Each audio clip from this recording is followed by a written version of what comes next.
Boa noite a todos. Sejam todos bem-vindos à nossa casa União Espírita de Maria Eulália. Na noite de hoje, recebemos o nosso amigo, irmão Pedro Piloni, com um tema bem instigante e sabemos que vai trazer excelentes reflexões na noite de hoje. O tema da sua palestra: qual o tamanho do seu Deus? Seja bem-vindo, Pedro. Obrigado, amiga. Boa noite a vocês que nos veem pela internet, aos que estão aqui presentes.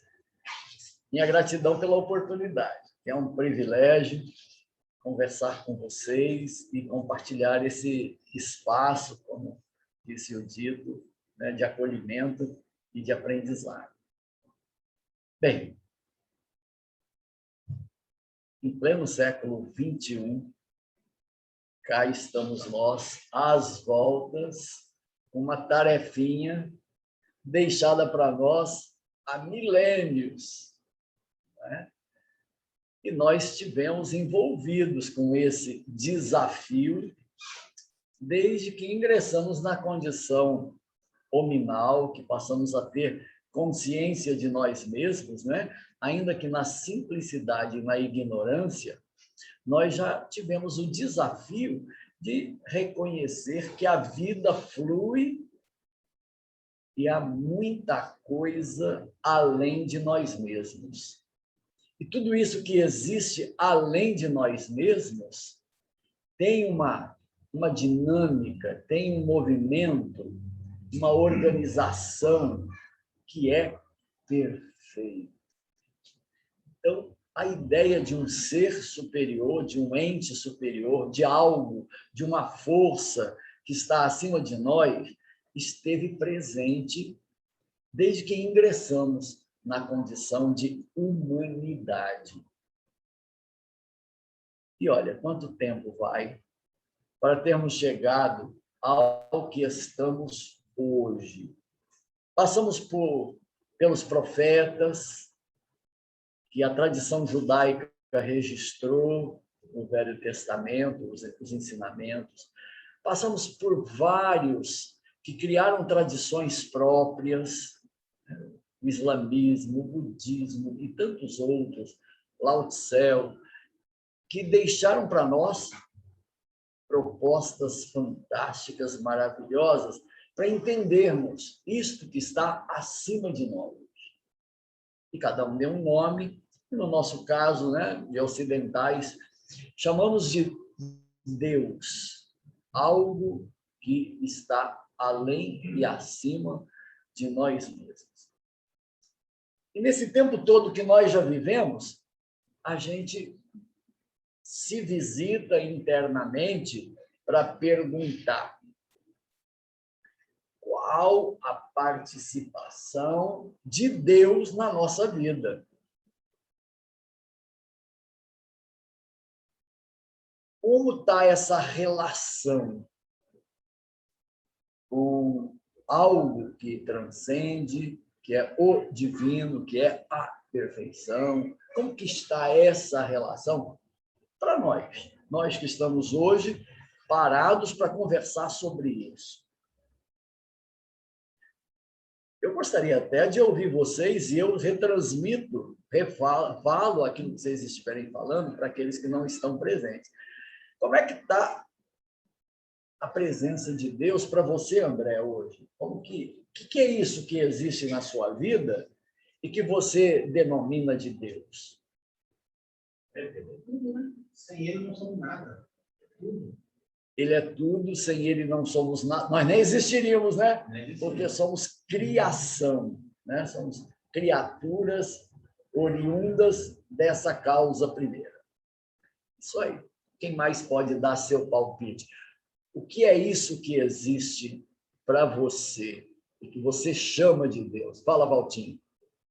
Estamos imersos em Deus. Estamos imergidos em Deus. Imergidos em Deus, mergulhados. Energia suprema, né? do universo, energia suprema, causa primeira de todas as coisas, como responderam os espíritos quando indagados por Allan Kardec, o que é Deus, né? A questão número 1 do livro dos Espíritos, né? O que mais? O que mais que a gente caracteriza como este algo que se chama Deus? Amor supremo, para mim é isso. Amor supremo. Amor supremo. Amor substantivo, né? O amor. Dito. Mudou o meu relacionamento com ele. Mudou. A partir do momento que eu fiquei sabendo que ele já me amava antes dele me criar. Valtinho, aí eu passei a valorizar ele. O dito está dizendo que mudou a relação com Deus quando ele se deu conta de que ele era amado por Deus até antes de ser criado, né? Quanto mais depois que já foi criado. Bem, reparem que a gente sempre fala do nosso entendimento sobre Deus, como a gente o entende, não é? E, de fato, a doutrina espírita nos possibilita um salto qualitativo incrível na compreensão do que seja Deus, ou no entendimento do que seja Deus, liberando aquela tendência que todos nós temos do antropomorfismo, né? De fazer um Deus à nossa imagem e semelhança, o que é natural, porque quando a gente quer, né, imaginar alguma coisa com algumas características que a gente sabe que esse algo tem, o nosso modelo, a nossa referência somos nós mesmos. E esse fato ainda marca a nossa relação com Deus. Cada um tem um Deus criado por nós, à nossa imagem e semelhança, conforme aquilo que a gente dá conta, né, de imaginar e projetar como o nosso entendimento a respeito de Deus. E aí a gente reconhece que o ponto mais forte e determinante é como nós sentimos Deus. Esse é um desafio grande. Porque entender Deus é algo razoavelmente, né, trabalhado, e é um caminho que a gente tem percorrido. Entender Deus. Né? O que é isso? O que é isso? E a doutrina espírita nos facilitou muito esse entendimento com os ensinamentos que os espíritos nos trouxeram e que abre, né, a obra, o Livro dos Espíritos. Mas e se a gente se perguntar como que eu sinto Deus? Como eu sinto Deus? E aí? O que a gente tem a dizer sobre isso, Neide? Como que você sente Deus? Como que é isso? Eu particularmente sinto Deus quando eu consigo me diluir na natureza. Quando você consegue me diluir na natureza. se diluir na natureza. Me misturar, me permitir. Se identificar, se misturar com o mundo natural. Imagine você no chão e sentir que você e o chão é uma coisa só. Estar no chão e se misturar com o chão.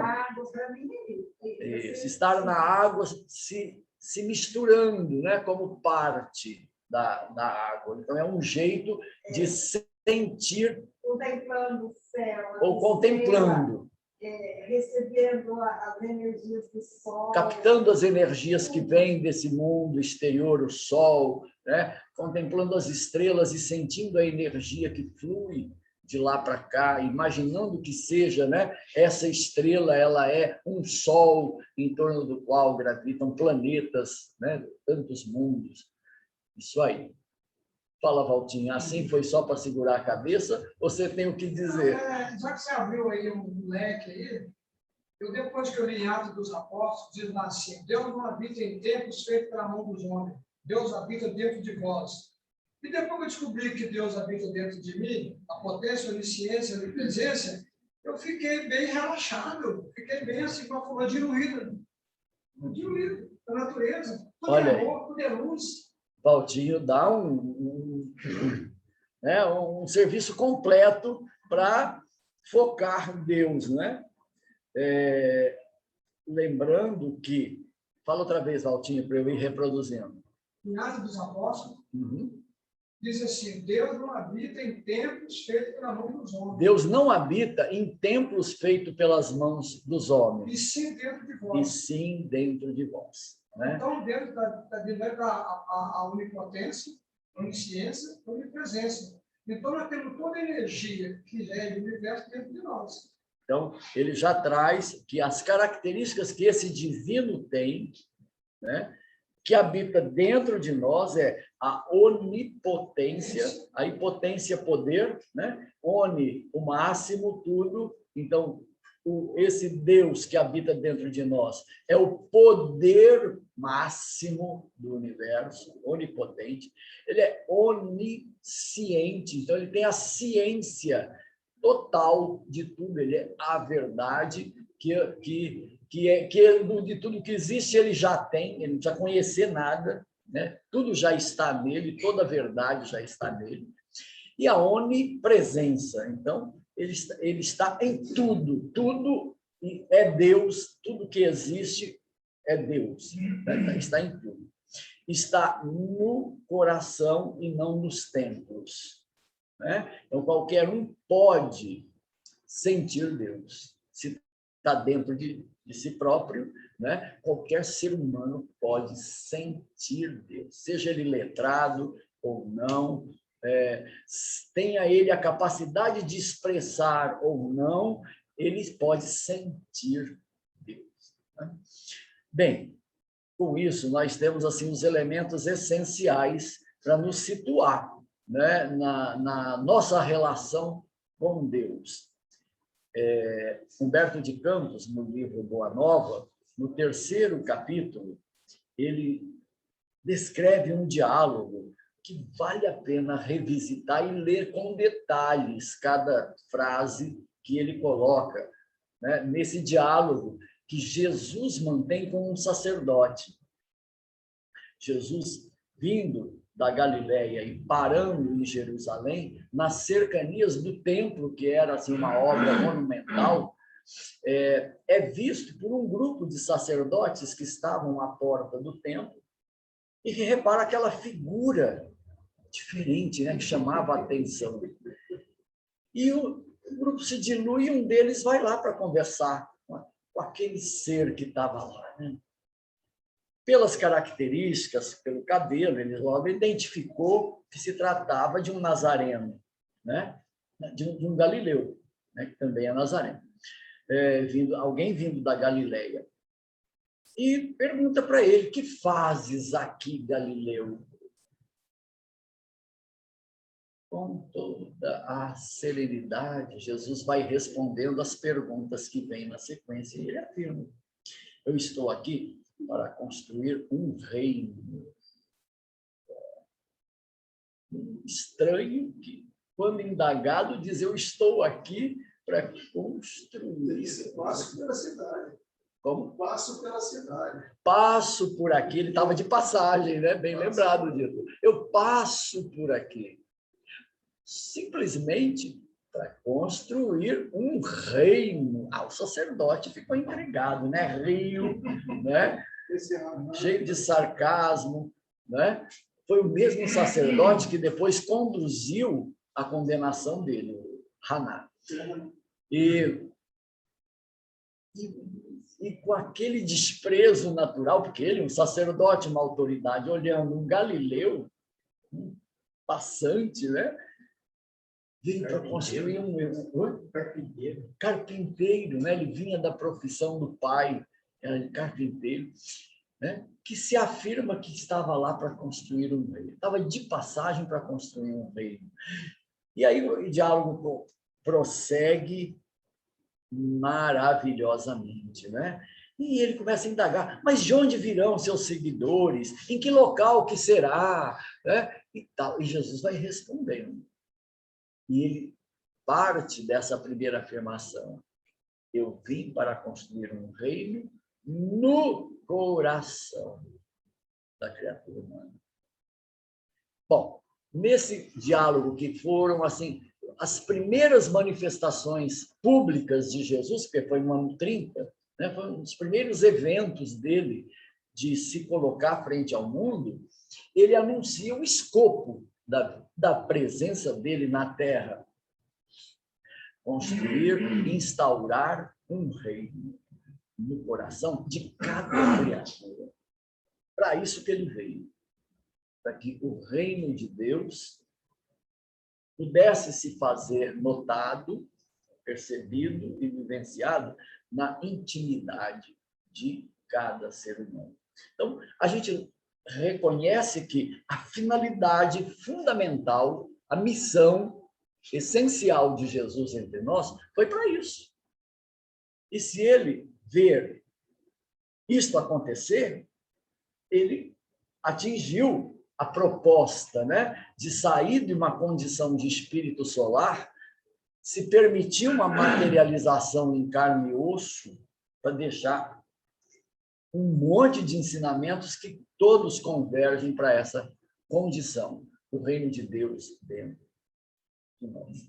Em outro momento, ele deixa uma outra pista fantástica, né, sugerindo que a gente busque, em primeiro lugar, o reino de Deus e a sua justiça. Fazendo isso, se a gente cumprir essa proposta de buscar, que ele não está pronto, tem que ser buscado. Fazendo isso, tudo que quiséssemos, tudo que desejássemos, para atender desde a necessidade mais elementar, que é a sobrevivência material, e passando por todas as outras necessidades humanas, naquela hierarquia que Maslow coloca, né? A necessidade da segurança, a necessidade da convivência, e, por último, a espiritualidade. Se buscássemos em primeiro lugar, tudo mais nos seria acrescentado. O que é uma proposta muito instigante. Se dessemos conta de colocar como prioridade top, primeira, máxima, sempre, em cada segundo da nossa vida, em primeiro lugar, antes de qualquer coisa, Deus no coração. A partir disso, sim, aí vou ao mundo. A partir disso, eu vou a mim mesmo. Eu me movimento, eu existo a partir de ter Deus no coração. Que a gente conseguiria tudo. Tudo mais não seria proporcionado. E era tudo mesmo, né? Porque em outro momento ele vai afirmar que nós podíamos fazer tudo o que ele fez. Até mais. E recordou que se a gente tivesse a fé do tamanho de um grãozinho de mostarda, nós daríamos um comando de qualquer natureza. Se disséssemos a um monte, sai daqui para colar, que seríamos atendidos. Hoje, pelos avanços da física, a gente reconhece que isso é uma metáfora, mas não é só uma metáfora. Também faz sentido objetivamente. Porque o ser humano, ele é dotado de um poder tal que, se ele souber usar, ele pode, de fato, desmaterializar uma montanha e materializá-la em outro lugar. É um desafio imenso. A doutrina espírita nos proporcionou, pela sua experimentação científica, conhecer esse fenômeno de desmaterializar e materializar, né? Os espíritos conseguiam, em reuniões apropriadas, materializar no ambiente uma flor com orvalho que ela tinha lá onde ela estava. Ela desmaterializou lá e se apresentou aqui com orvalho, as gotas de orvalho que ela tinha. Então, nada de estranho no fenômeno, né, de se estabelecer pelo poder humano do seu pensamento, sentimento e vontade, a desmaterialização de algo e a materialização em outra parte. Bastaria que tivéssemos investido o suficiente para isso.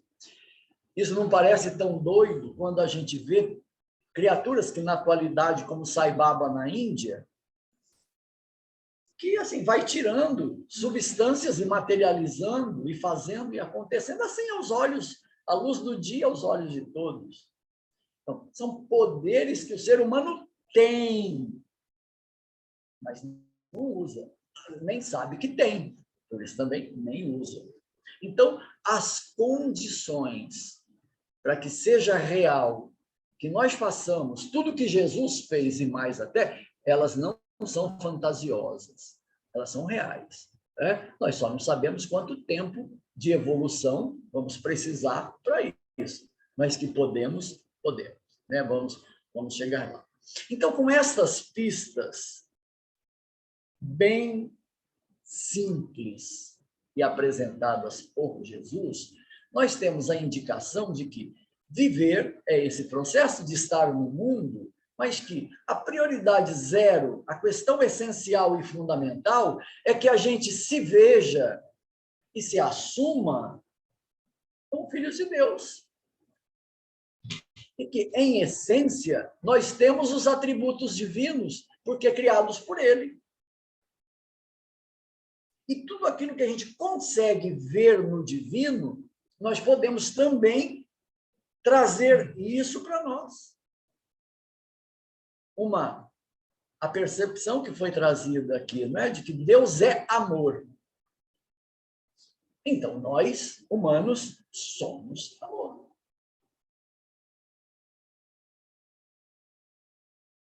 Nós temos a possibilidade, como inteligência criada por Deus, Deus é a inteligência suprema, o Criador. Nós somos inteligência criada. Então, como inteligência, nós somos amor. Em nossa essência é amor. Deus é a justiça perfeita, nós também. Temos uma estrutura que consegue ver a realidade na sua essência e perfeição, que é a nossa consciência. Por essa estrutura que é espiritual, é da nossa essência, nós podemos acessar qualquer verdade. Acessar qualquer verdade. Nós podemos saber tudo por essa via. Porque temos isso em nós, não é uma hipótese. Já existe. Nós podemos, então, ser o amor na sua máxima expressão, o amor incondicional. Nós podemos ser a lucidez máxima. Nós podemos ter a sabedoria máxima. Nós podemos usar os poderes da nossa vontade em toda a extensão. Mas, para isso, temos que fazer uma escolha entre ficar do jeito que estamos ou migrar para um outro estado, para uma outra condição. E fazer esse caminho de sair da condição humana convencional para uma condição de ser divino, esse caminho é a finalidade da nossa existência. É uma fatalidade da qual nenhum ser humano vai alcançar. Um dia, todos nós seremos anjos. Pelas escolhas que fazemos ou pelo impulso que a vida vai nos dar nessa direção, não nos deixando na inércia por muito tempo. Então, resta para nós a averiguação. Nesse momento que eu estou vivendo, na vida que é possível, no instante que eu vivo, como que eu posso viver essa realidade? eu venho de uma condição de simplicidade e de ignorância. Cheguei até aqui. Hoje já tenho a lucidez, já tenho o afeto, já tenho a força da vontade, até o ponto que eu consegui chegar até aqui. O quanto que isso pode ganhar uma qualidade possível para mim nesse momento. E aí vem a pergunta do nosso princípio, né? Qual é o tamanho que Deus pode ter na nossa vida? Qual tamanho eu dou conta de atribuir e de colocar em Deus? E a gente vai olhar quanto que eu estou dando conta até agora. Que tamanho Deus tem para mim nesta vida, nesse momento. O quanto esse reino, ou seja, esse governo, em que Deus é a direção, o quanto esse governo está instaurado em nós. Eu quero isso? Vale a pena? O que eu vou investir para que isso seja uma realidade? E qual é o tamanho que eu vou dar a essa realidade? Que dimensão que eu vou dar a isso? A gente olha a nossa agenda diária, aquilo que a gente, né, se ocupa nas horas de cada dia e reconhece que tudo aquilo que a gente faz é importante, né? Dos que estamos aqui, todos nós não somos criaturas que podemos ficar no ócio absoluto. Nós todos estamos vivendo a vida com o resultado do nosso esforço, do nosso empenho para viver com a melhor qualidade possível. Então, com isso, a gente preenche uma agenda diária entre o despertar no corpo e o adormecer, quando então saímos do nosso corpo. E aí temos uma outra vida, né? Sempre que estamos dormindo, tem uma outra vida, mas em outra dimensão, né? Nós vivemos como desencarnados, todo dia a gente vive um pouco. E sai do corpo, né? O corpo fica em stand-by, umas funções reduzidas, se recompondo, se regenerando, se refazendo, e a gente fica livre da estrutura física para se manifestar como inteligência. Então, nesse tempo que a gente está desperto, como que a gente organiza a nossa prioridade? Como que a gente estabelece essa ocupação que a gente vai ter nas 14, 16, ou 12 horas, ou 18 horas que a gente fique acordado? Como que a gente vai preencher isso? E aí cabe-nos uma tomada de decisão, porque a gente é livre. Nós podemos preencher o tempo do estar acordado com aquilo que nos seja o mais importante. Então, a sobrevivência material é o mais importante? É claro, porque se deixarmos o corpo descuidado, ele perece. Nós precisamos de alimento, de roupa, de abrigo, né? Precisamos de convivência, precisamos, né, do trabalho intelectual, precisamos de tudo isso para sobreviver. Mas como é que fica tudo isso que é necessário fazer comparado com a proposta de Jesus? Buscai primeiro o reino de Deus e a sua justiça, e tudo mais lhe será acrescentado. Como traduzir isso vivencialmente? No nosso jeitão de viver. Se a gente fosse levar a sério e tomar isso assim como um desafio pessoal, abraçar essa causa, como que a gente faria isso? Como que seria levar isso para o nosso cotidiano? Buscar, em primeiro lugar, o reino de Deus e a sua justiça. Dá para imaginar? Diga, Babi.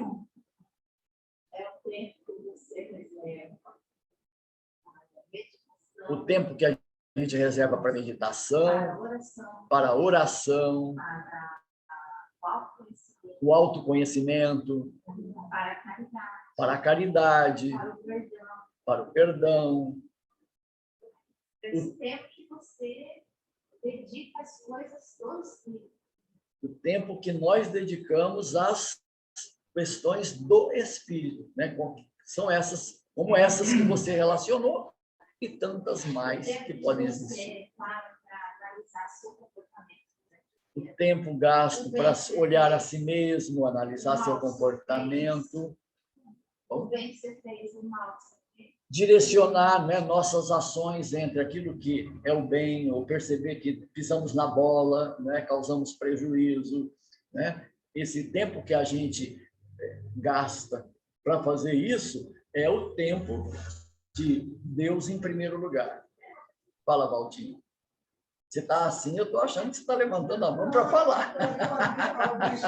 Você expressou muito bem, né, mesmo? Porque já imaginou se nós fôssemos ir de pregar o evangelho a toda criatura, e como é que fica a lei do trabalho? Então, se a gente fosse levar ao pé da letra a proposta, ir de pregar o evangelho a todos, então não ia trabalhar e não iria sobreviver. Não é? Então, é como o Maria colocou mesmo, na hora ser conectado no pensamento com Deus, né? Sempre lembrar que somos filhos dele. Lembrar que somos filhos de Deus, o pensamento conectado com Deus. Filho de vontade, aprendiz na vida. E ainda trazer o Cristo ao nosso redor, nossa mente. Trazer Jesus em nossas ações. Aí, o detalhe que, vamos dizer, atrapalha é que a gente esquece disso, né? Entra de cabeça nas ocupações e, com muita frequência, temos preocupações, né? Ficamos muito tensos em pensar naquilo que deve ser feito, do que precisa ser feito, e sempre tem uma lista maior do que o que cabe no tempo real que a gente tem, né? Normalmente, a gente tem uma lista de coisas que a gente deseja, acha que deva fazer, compromissos, maior do que as horas da nossa agenda diária. E com isso, com a atenção sobre os deveres da sobrevivência, da vida cotidiana, da vida de relações, da vida cidadã, né? E das práticas mesmo de espiritualidade, aquelas que a gente possa ter, de ir à casa espírita, ou em casa meditar, enfim, a gente acaba sendo absorvido por compromissos os mais diversos que despencam sobre nós o tempo todo. Os apelos, né, que vêm de fora e os apelos que vêm de dentro. E a tendência natural é de ficar tão ocupado no nosso psiquismo, na nossa mente, com as questões mais imediatas da sobrevivência, que acaba passando desapercebido aquela intenção de que Deus poderia fazer parte dessa agenda o tempo todo. Porque a proposta de Jesus, que o Valtinho caracterizou, então vai pregar o evangelho para implantar o reino de Deus. Ela é inviável, né? Se a gente fosse só fazer isso. Mas nós, na maturidade alcançada, em especial pela compreensão que a doutrina nos deu, nós fazemos uma leitura dessa proposta diferente. Eu posso sentir Deus em mim aqui, agora. E com Ele eu olho todas as outras coisas. Com Ele eu vou ver como que eu vou cumprir a minha obrigação profissional, como é que eu atendo filho, esposa, esposo, como é que eu atendo as obrigações sociais, com Deus presente. Primeiro, sentir Deus. Sentir Deus. E a gente pode traduzir isso numa compreensão mais atual de identificar Deus com nossa consciência. Se a consciência está presente, Deus está presente. Se os espíritos nos dizem que as leis de Deus estão escritas na consciência, já estão escritas, todas elas já estão em nossa consciência. Então, se deixarmos que a consciência se faça presente, todas as leis de Deus estarão sendo cumpridas. Em primeiro lugar, deixar que essa instância venha e se estabeleça. Imbuído dessa condição, desse estado d'alma, eu começo a repassar todas as outras coisas, uma por uma, das menores às maiores. Mas sem perder essa conexão que a gente consegue estabelecer com o divino. Fala, Valtinho. Professor, me entristece muito quando a gente fez um diálogo com jovem, eles falam assim, não é para me preocupar com essas coisas de Deus, de Jesus, de espiritualidade. No momento agora eu tenho que estudar, conseguir meu diploma, comprar meu apartamento, eu vou casar, vou ter que ter um carro.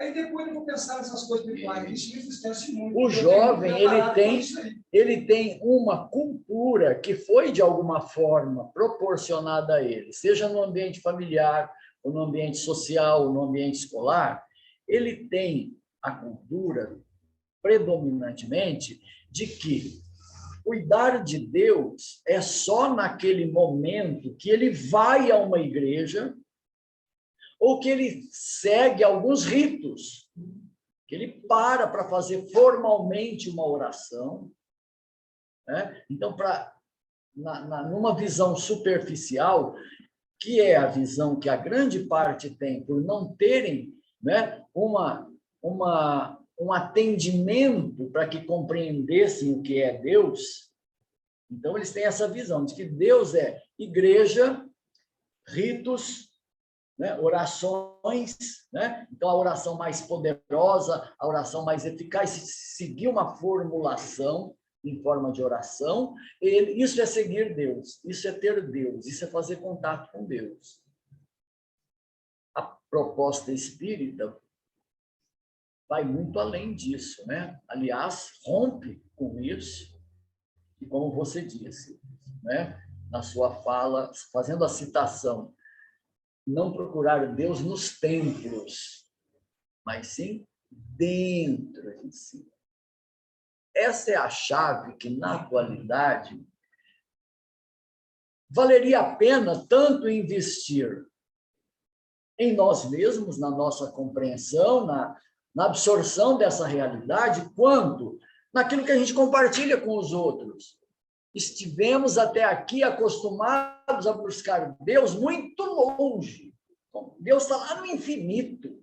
E esse infinito que não cabe na nossa cabeça, né, é onde Deus está. E a gente está aqui, né, coitadinho, ignorante, bruto, rude, né? Mas qual é o lugar que é para a gente procurar Deus em primeiro lugar? Em nós, na intimidade. E já entendemos que consciência presente é Deus no comando. Já temos a experiência, né, de ver nos outros ou um pouco em nós, de que quando a gente, de fato, faz conexão consigo mesmo, na nossa essência, nós estamos conectados com o divino, nós somos divinos, nós somos deuses. É esse passo pequeno, aparentemente simples, né, que falta a gente dar. Buscar o Deus que não está fora. Ele também está fora, se ele está em tudo. Mas o nosso encontro com Deus é naquele lugar mais próximo, não é no mais distante. Se a gente não fizer um movimento para encontrar Deus no mais próximo, também não vamos encontrar no mais distante. Porque aí fica na imaginação, né? Uma coisa abstrata e irreal. O que é real, sensível, vivenciável do divino é a saída para dentro. em que a gente se dissolve da nossa personalidade, a gente se dissolve das manifestações que temos, né, com nossas tendências, nossos instintos, e nos permitimos conviver ou nos aproximar dessa natureza divina.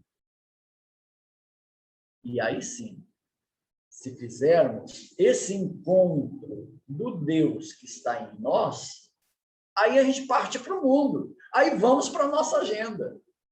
E dentro do possível, sempre trazendo esse lugar, estando nesse lugar, que é o divino que nós somos. Deixar que esse divino, que é a nossa essência, a nossa individualidade, além da nossa personalidade, né? Deixar que isso esteja à frente, esteja no comando. Aí, para conseguir isso, esforço. Para ficar com o perfil físico do dito, né? Se quem quiser ter, vai lá queimar na academia, vai doer o músculo, vai, né, mudar de posição, de postura, aí vai ficar daquele jeito, né, com a barriga tanquinho, né, com os braços fortes, né, sem excesso, leve, mas esforço.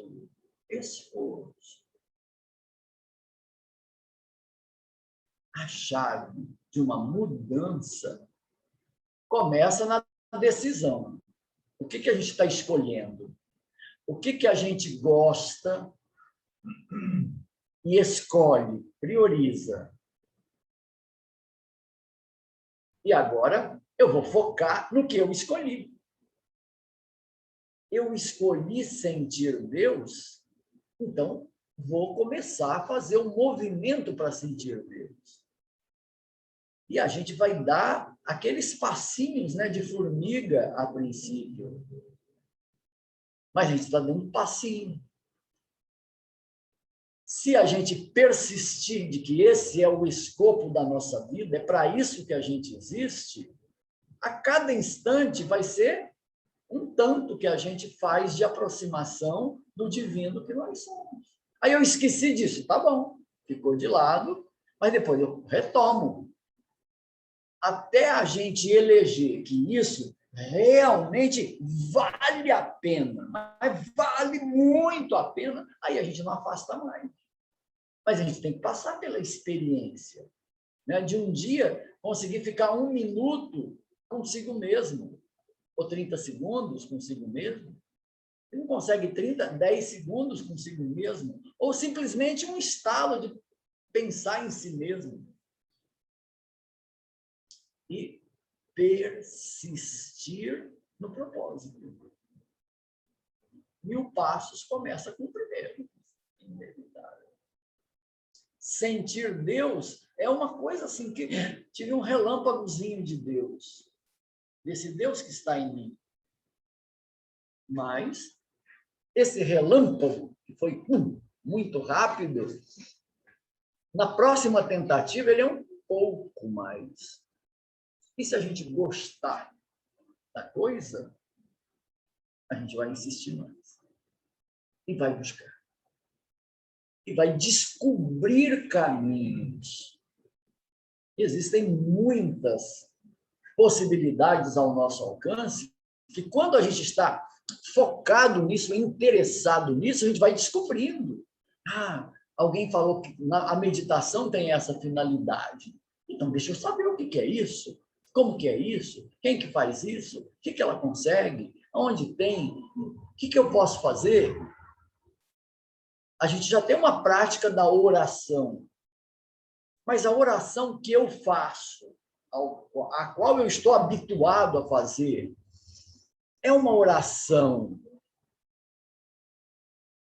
que está mais nos lábios, está só no pensamento. Ela tem emoção, ela tem quanto dessa autenticidade de eu estar comigo mesmo enquanto eu oro. mesmo nós espíritas, ritualizamos a oração. Né? A gente tem um formulário que a gente usa com mais frequência para orar. Né? E é confortante isso, porque a gente vai repetindo, fica tão familiar, e depois não precisa nem fazer esforço, né? Se a gente falar, não, né? Céu santificado seja o vosso nome, venha a nós, vosso reino seja feito. E a gente fala isso fazendo outra coisa e fala. Sai assim, ó, de boa. Aliás, fomos treinados a fazer isso durante muito tempo, né? Em outras tradições pelas quais nós passamos. Então, oração. Oração é a oportunidade de buscar essa conexão, de buscar. Mas nós temos que ter um olhar avaliativo. Como que está sendo essa busca? E olha, se começarmos a reparar e a olhar, nós vamos ficar um tanto assim preocupados e chateados, porque nós somos muito mais mecânicos para orar do que verdadeiros. Ah, é para orar? Tá bom. Fecha os olhos. Meu Deus. E aí, ó, o discurso flui. Naturalmente. Porque a gente repetiu tanto que nem precisa pensar muito. Né? Então, um investimento que a gente pode começar a fazer é começar a olhar que movimento é esse de orar. E renovar, gente. Nós espíritas somos papagaios também. Cria um jeito de orar espírita, né? E aí a gente repete. Oi? Não põe o coração, deixa só o entendimento fluir, né? Naquela atividade, naquele momento que é específico, né? Que ele é focado para que a gente se relacione com Deus. Mas, acima de tudo, que essa relação seja com a vibração, né? Com o magnetismo do coração. É interessante lembrar que o cérebro cria ondas de uma natureza. Carlos Torres Pastorino, no livro Técnicas da Mediunidade, André Luiz também depois vai tratar do assunto, chama essas ondas elétricas. As ondas do cérebro são ondas elétricas. E as ondas do coração são ondas magnéticas. São duas ondas diferentes. O pensamento cria, sim, cria, né? É o mais rápido de todos. É impressionante. Ao criar qualquer coisa, né? É uma onda de uma velocidade incrível, que se a gente pensar no Japão, nosso pensamento está lá, instantaneamente, em tempo real, né? E tem as ondas magnéticas. Então, às vezes, a gente consegue orar do começo ao fim só com as ondas elétricas, as ondas do cérebro, né? Que saem, fluem, mas que tem um tipo de efeito em nós e fora de nós. Se a gente primeiro sente Deus, sente o divino, ou vibra as cordas do coração, né? E deixa que daqui flua alguma coisa, a gente está criando ondas magnéticas. Se juntar pensamento e coração, fica eletromagnético. O pensamento vem, né? Porque a gente traduz aquilo, o sentimento, né? Só de traduzir o sentimento já é uma ação mental, né? De dar a forma, né? A natureza do sentimento. Então, a onda eletromagnética é a que tem poder. E para que essa onda seja emitida, entrou a vontade, né? É um ato de vontade criar a onda. Então, aí ela tem realmente significado. Hoje a gente tem uma grande divulgação em torno da lei da atração, né? De que você pode criar o que quiser e assumir o papel de co-criador no universo. Pode criar tudo que você quiser o tempo todo, que é essa junção, né? O pensamento com a emoção e a vontade. Você é criador. Bem, gente, nós demos um pequeno volteio para perceber e fazer uma avaliação do quanto nós conseguimos nos aproximar, né, daquilo que chamamos de Deus, e como que ele está presente, como que ele está incluso, como ele faz parte da nossa vida. E que se a gente não melhorar essa relação, nós não estamos fazendo o dever de casa primeiro, mais simples, né, e primordial de todos, que é buscar, em primeiro lugar, o reino de Deus. Não é no universo, é dentro da gente, nesse universo, né, pessoal, que se acontecer aqui, vai acontecer no universo inteiro. Se não acontecer aqui, também não teve ponto de partida. Então, vamos começar pelo começo. Olhar para si, olhar para dentro, para ver como que essa usina possa ser acionada, ativada, né? Com a iluminação do pensamento e a força da vontade, o sentimento ser gerado. Em fazendo isso, nós estamos fazendo o principal. E tudo mais nos será acrescentado, né? Deus é amor? É amor. Deus é abundância? Deus é abundância. Deus é a perfeição? É a perfeição. Então, se a gente deixa que isso apareça, nós não vamos mais errar, vamos sair da roda né, da lei de causa e efeito. A gente pisar na bola e ter que consertar depois. Errar e consertar, errar e consertar. Por quê? Vai fluir certo, vai fluir, vai acontecer do jeito, né, que o divino que está em nós, nos proporciona. A ninguém é impedido que faça isso. Mas a todos é feito o pedido, a proposta e o estímulo de que faça isso. E esse pode ser o começo. E ser o melhor começo. O começo de cada instante. Já que a gente vive no tempo de cada instante, então, cada instante ser um começo, um começo, um começo. O começo com o divino. Começar com o divino. Trazer o divino para esse instante, o divino para esse instante. E aí vai fazendo as coisas a partir daí. Não vai deixar de fazer nada. Não vai deixar de cumprir nenhuma obrigação, né? Mas vai ter o divino dando, né, o formato, a direção de tudo aquilo que a gente faz. E no divino, gente, vem a riqueza financeira, vem a riqueza intelectual, vem a riqueza emocional, vem todas as riquezas, porque a gente vai acertar. E a gente vai criar tudo aquilo que quiser criar. A ninguém é vedado ter tudo que queira ter. Não é vedado. Pode. E é bom, se aquilo quiser representar um benefício real para si e para os outros.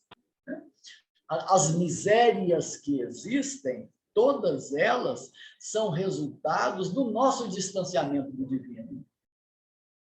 Miséria material, miséria moral, miséria intelectual. Então, toda pobreza e toda carência é distanciamento do divino. E a gente, então, pode fazer, né, um upgrade da nossa vida, né, e dar uma repaginada para que Deus seja esse ponto de referência do qual a gente procura se aproximar. Sem milagre, sem fantasia, nos aproximar do divino que está aí, que está aqui, que está em nós, à nossa disposição. Faz sentido? Vamos orar?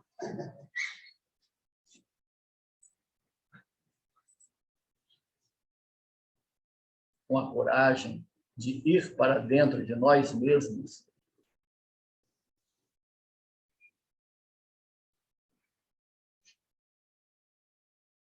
e reconhecer que há uma luz que brilha em nós, da cor que naturalmente ela se apresente. Mais do que entender essa luz, nós podemos sentir essa luz e nos identificar com ela. Essa luz que brilha somos nós. é Deus, é o universo.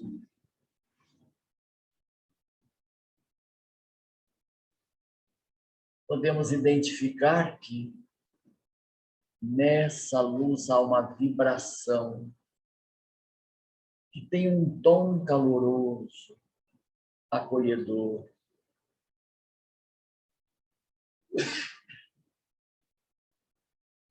Causa bem-estar, causa conforto.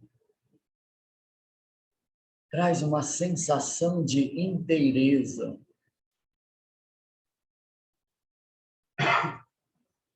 Nossa atenção está em nosso peito,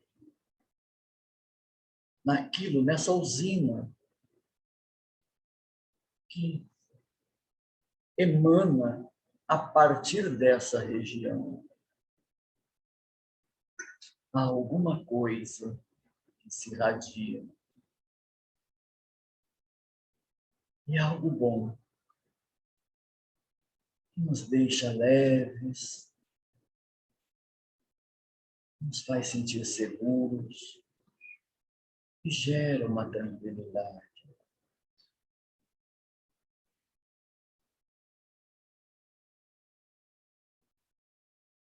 Familiarizados com esse estado da alma,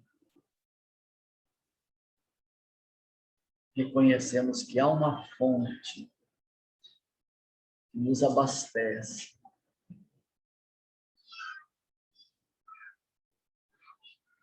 E nos reportamos a ela, chamando-a de Deus.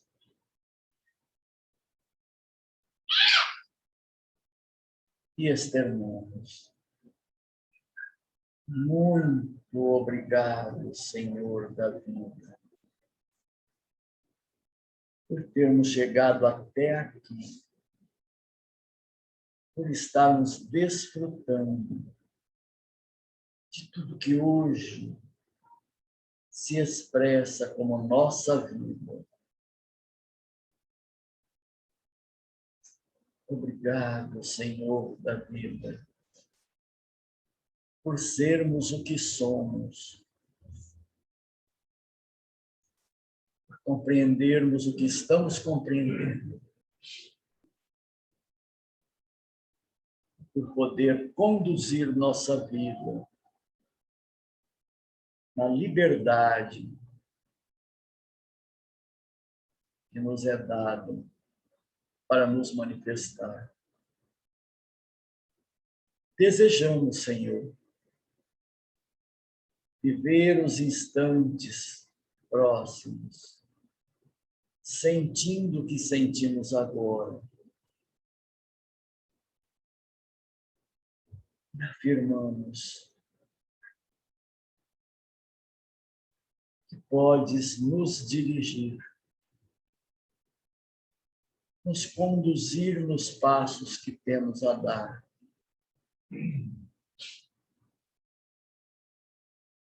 Declaramos, Senhor, que é o nosso propósito continuar sentindo o que sentimos e nos aproximar cada vez mais da condição que experimentamos agora, mesmo nos ocupando com todas as questões do nosso cotidiano. Com tudo aquilo que é a nossa relação conosco mesmos. E a nossa relação com o mundo. Obrigado, Senhor. Seja conosco, sempre. Assim seja.